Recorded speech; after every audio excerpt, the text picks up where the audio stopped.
Okay, welcome to our video on political parties and political ideology. Here's our objectives for the day. Today I will take a political ideology survey, reflect on the results, take notes on political parties in America. All right, you should have already done that. So I can complete a political party's choice board assignment and participate in the end of unit group projects. I know I have it when I complete all formative and summative assessments at 80% or higher. All right, so you've already taken your ideology survey. You've already reflected on your results. So now let's dive in to political parties in America. All right. So why do we have political parties? Well, the founding fathers hated the idea. They did not want political parties because James Madison said that factions are the worst thing that could ever happen to democracy because everybody would polarize around their faction and nothing would get accomplished. Oh, wait, does that sound familiar? Kind of like our current system? But anyway, political ideas in our country are represented through different sets of beliefs. And yes, unfortunately, political parties did form. And that's how people express their belief about how the government should function, through a political party. A broad definition of a political party is an association of voters or factions with broad common interests who want to influence or control the decision-making in government by electing their candidates to office. All right, so how you join a political party? It's simple. You simply say, I'm a Democrat. I'm a Republican. I'm a member of the Tea Party. I'm a Libertarian. I'm a Reform. I'm a Green. I belong to the Marijuana Party. Yes, there is a Marijuana Party, kids. Don't get too excited. All right, we've had in the United States, we have what's called a two-party system. Although there's lots of parties, lots of third parties, the way the Electoral College works, since 1860, we've had predominantly a two-party system. That doesn't mean those parties exist, but it's typically the Democrats and the Republicans, the two main parties that control the system. Because the way the Electoral College works, you have to win a majority of the Electoral College, which if you take 270 Electoral College votes, you can't divide it three ways and come up with a simple majority to get to that 270 number. So, two major parties is where it's at. You'll never find the word political party or faction mentioned in the Constitution. So how did they develop? Well, let's go back in time to when we have good old Tommy J and Alexander the Hamilton, and they were disagreeing strongly about how the government should operate. If you remember from 11th grade history, we talked heavily about the Federalists and the Anti-Federalists. Hamilton was a strong proponent of the national government. He was a Federalist. All right.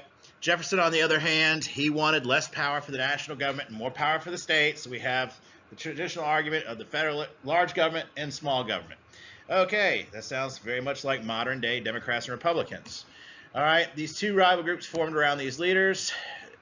Jefferson's group, which eventually went from being the Anti-Federalists to the Democratic Republican Party, and Hamilton's was the Federalist. All right, in 1828, Jefferson's party split and just dropped the Republican part and became known as the Democratic Party. Eventually, by 1828, Hamilton's Federalist group started losing elections, and they just kind of faded away. In their place came the Whigs, or the National Republicans, in 1830. All right, now we're not talking about the wigs you put on your head. We're talking about what becomes the National Republican Party.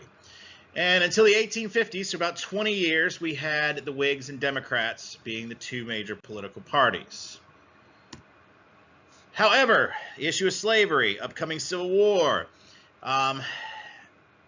you had four sets of groups. You had Democrats who were pro-slavery and Democrats who were against slavery. You had Whigs who were pro-slavery and Whigs who were against slavery. And basically, the parties start to splinter. All right? If you were opposed to slavery, you broke away from the Democrats and the Whigs and formed what is known as the National Republican Party, the GOP, the Grand Old Party. That is the current Republican Party. The Whigs lost support and kind of what was left of the Whigs faded away. And at that time, you technically had in that election of 1860, you had a Democrat candidate, a Whig candidate, and a Republican candidate. Technically, if you want to argue it, but don't ever hear Republicans say this out of my mouth because Republicans deny it vehemently, they were a third party.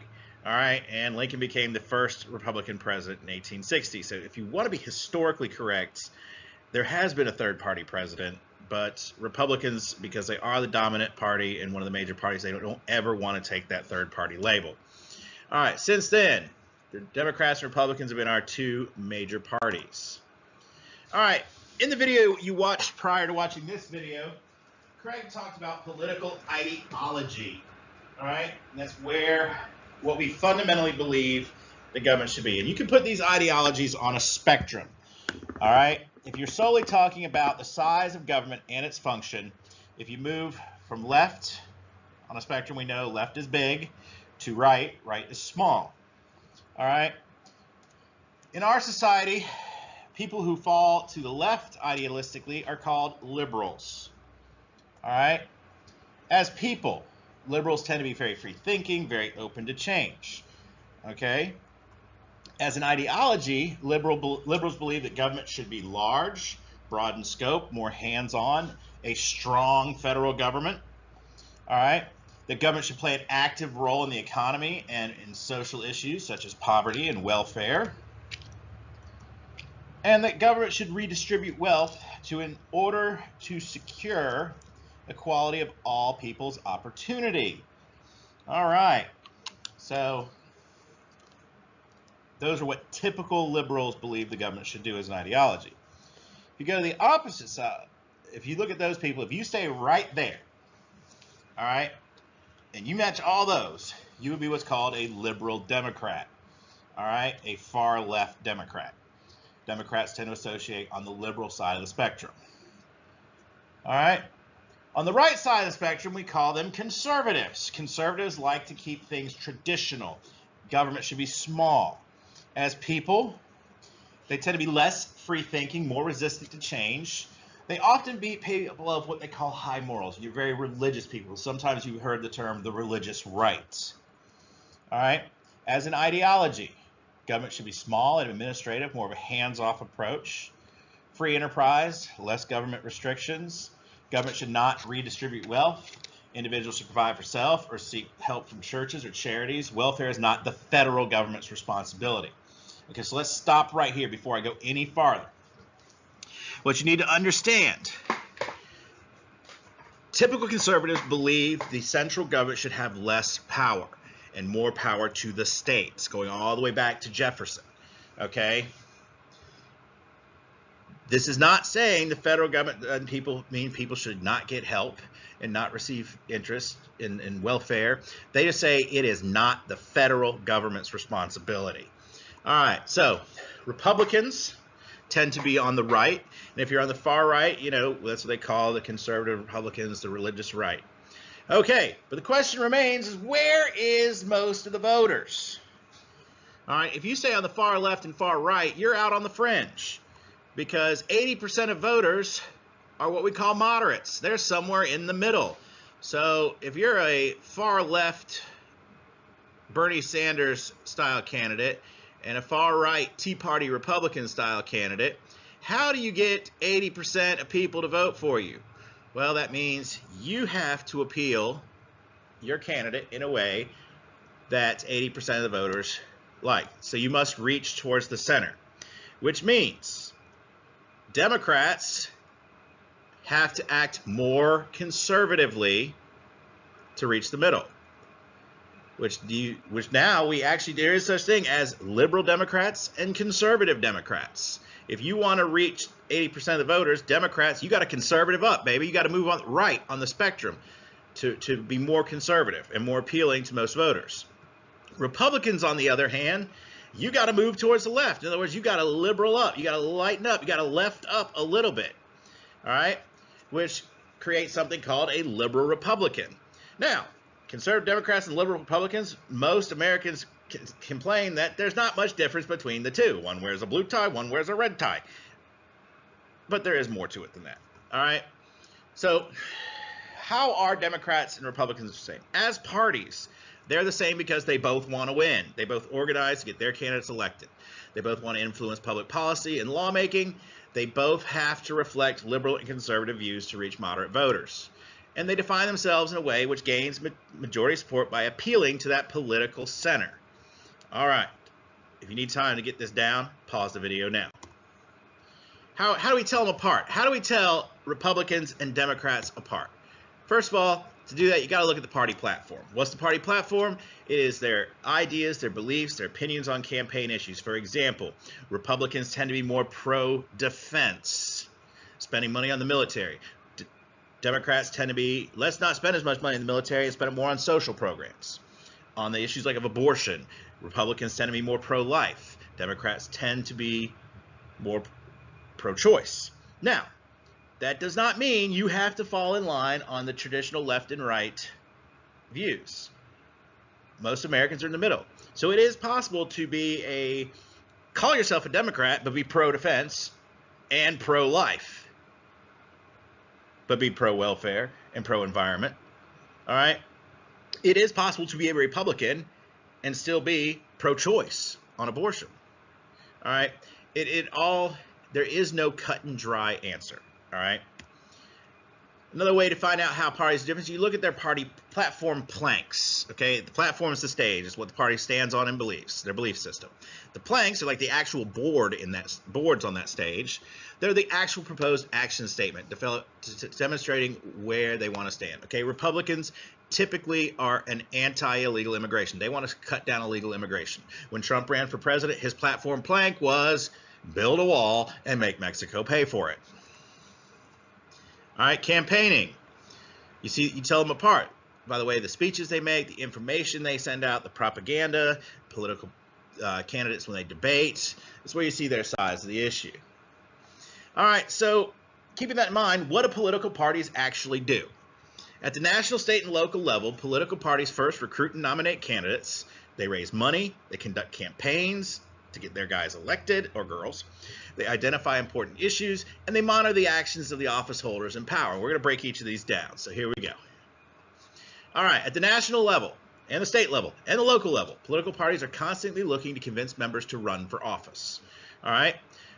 Now, this can be problematic because if you have factions in your party, for example, Tea Party is not technically a third party by itself. They are a faction of the Republican Party. They are the more right, conservative right Republicans. Now, those factions can control the election by controlling candidate selection. What does that mean? Tea Party candidates can run a whole lot of candidates. And what this whole factionalism is, and we've seen this in Republican Party since George Bush's defeat. I mean, not George Bush. Since John McCain's defeat in 2008 to Barack Obama, the Republican Party has really started to splinter towards your more moderate Republicans and your more right-wing Republicans. And what happens is these factions tend to polarize. They each try to run their candidates. And what happens by the time we hit 2016, we had at one point 16 candidates running for president as Republicans and 5 running as Democrats. So factionalism within your own party can really show stuff, and we'll talk about that a little bit more later. So how do people become official candidates? All right. Parties select candidates by using 4 methods: a petition method, a direct primary method, a caucus method, and the nominating convention method. So let's look at each of these in turn. Often at the state and local levels, to become a candidate, you simply petition. You go out and get X number of signatures, you register with the party and the voting office, you register, you go out and get a certain number of signatures, and now you're a candidate. All right? If there's more than one candidate for that position that has gotten the requisite number of signatures, a primary may be required. So that's petition method. At the state and local level, sometimes they use a direct primary when there's more than one candidate running for a position. So, okay, in Bedford County, if we have 2 people running for the same supervisor spot, they may have to have a primary. All right. Now, these are what they call direct primaries because all it is, you have a primary election day, people come out, they vote, whoever gets the most votes is the official candidate. Now, sometimes primaries, depending on where you live, can be open or closed. An open primary means all voters can go out and vote for it, which kind of causes problems because if you have an open primary and Democrats really don't like one certain Republican candidate, they can all go out and vote for the other guy, if you get what I'm saying. A lot of times, most primaries in Virginia are closed primaries, which means they're only open to party members. Well, you don't have to get a membership card, so what do? Well, you walk in a primary, and the nice person from the voter registrar's office running the poll says, would you like the Republican ballot or the Democratic ballot? You can only vote on one. All right, so here we go. Whoever wins that election becomes the official candidate. All right, caucuses. What a strange word, caucuses. Caucuses literally comes from the Latin word to meet. All right, now historically, at the national level, caucuses were used as a secret meeting of all the movers and shakers, the upper leadership of a party, if you catch my drift. They kind of go in the back room, they drink brandy, smoke cigars, and they come out and say, here's your candidate. Not very democratic. All right, usually because who are the party leaders? The rich, powerful movers and shakers. All right. So the caucus today, primarily in Iowa, allows kind of the town hall meeting style of all the citizens, and they meet in assigned districts, they debate the candidates, and they cast rounds of votes, and they kind of like American Idol. This round, okay, so-and-so gets eliminated. We vote again, this person gets eliminated. We vote again, this person gets eliminated. Till finally, the candidate that gets the most votes in that district, last one standing, wins that district. They combine all the other districts, they see who wins. All right, it is a very long and arduous process. Primarily, Iowa is the only state that does it. What all other 49 states do for national office, especially for president, they use the nominating convention methods. All right, so what they do is different Democrats and different Republicans petition for candidacy. They get their petition signed, they get enough signatures, they're officially a candidate. All right, then they have to go through a series of primary elections. They have debates, which really got interesting in the 2016 election when you had 16 people trying to debate the first time, so they had to break it into 2 debates. But the one thing to understand about these primary elections, you're not running for the office, you're running for the nomination. So these are kind of like conference football plays. You got the NFC and the AFC, the NFL and the AFC. All right. The NFL, all the NFL candidates say they're the Democrats. They campaign against all the other NFL or Democratic candidates. The Republicans say they're the AFC. They campaign against all the other AFC candidates. And as the primaries go on in each of the 50 states, the losers wash out and they quit, or they go broke and they quit. And whoever wins each state gets a certain number of delegates from that political party to go to the convention and can cast their vote for whoever won their state. Kind of like the Electoral College. All right. And during the summer of an election year, the party holds their nominating convention. They do some business. They set the official party platform for the election. The delegates cast their votes, much like the Electoral College. All right. And basically, even though it's kind of ceremony and rubber stamping, the candidate with the most official votes from each state, of all the 50 states, they are the one that usually wins the convention and it becomes the nominee. At that point, he or she introduces his running mate. They accept his running mate. That candidate, the VP candidate, officially accept their nomination. They have a big speech, lots of balloons fall, you know, musicians play, everybody screams, makes noise, makes speeches, and doo-dah, we're off on to the general election. All right, so we'll just kind of look at some of these pictures. If you look down in this corner, this is a picture of the Iowa caucuses. Their caucuses is a Democratic caucus because they're going over Hillary and Obama back in 2008. But they're meeting and debating and talking for their guy. All right. This is a picture from one of the Republican primary debates. And we'll talk about Super Tuesday a little bit later. All right. But here's, like I said, in the opening days of the 2016 election, you had, because of factionalism in the Republican Party, look at all these people. And eventually it all comes down to Donald Trump. All right, moving on. Now, one thing you understand about in Virginia, state and local party organizations determine which method they're going to use. The party actually talks about it. Most of the time they use petition and direct primary. All right, once nominated candidates campaign and go before the voters for elections. Hey, check it out. If you're 17 right now, you can vote in the primary as long as you're going to be 18 by the day of the general election. So we got that big registration drive coming up. Let's get it done. All right, so Northrop and Gillespie for governor of Virginia. We're getting ready for the Virginia gubernatorial elections. All right, next function political parties do is they raise money and conduct campaigns. All right, this is done through fundraising, getting volunteers, voter registration, mailing out flyers, paying for commercials, having other elected candidates who are higher up in the party come campaign for you. For example, Obama hit the trail campaigning for Hillary during the last presidential election.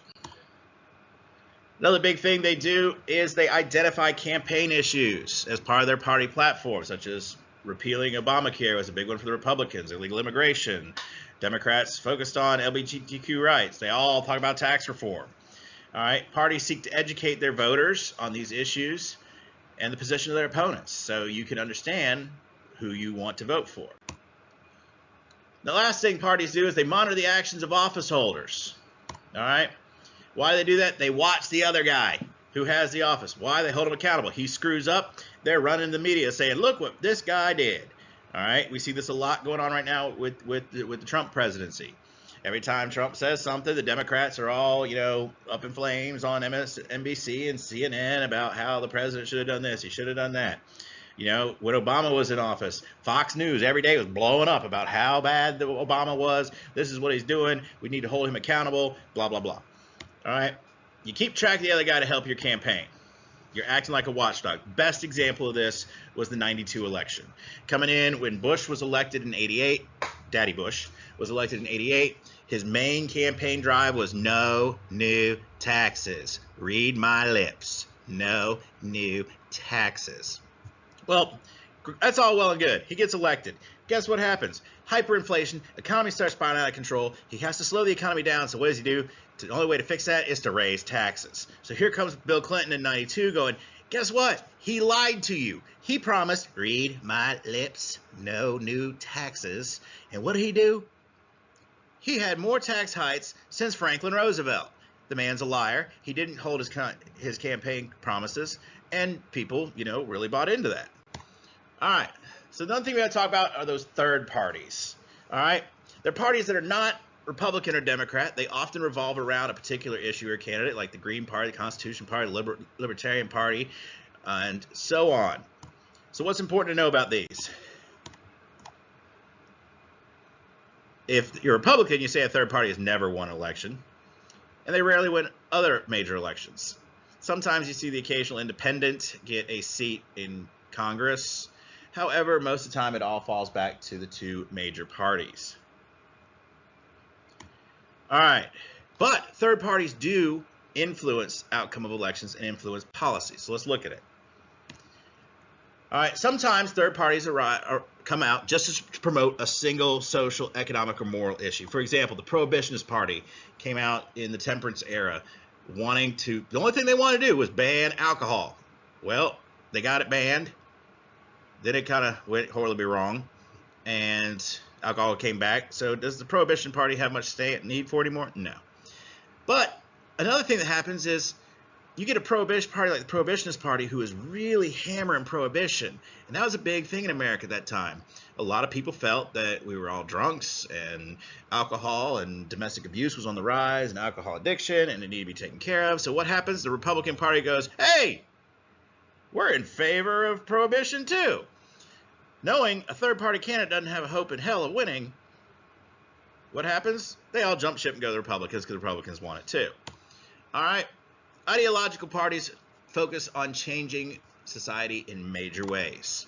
For example, there was a Socialist Labor Party, yes, and a Communist Party. Yes, there are socialist and communist candidates in America. The Green Party opposes the power of corporations and environmental reform. The Tea Party opposes government spending and a return to small government. All right.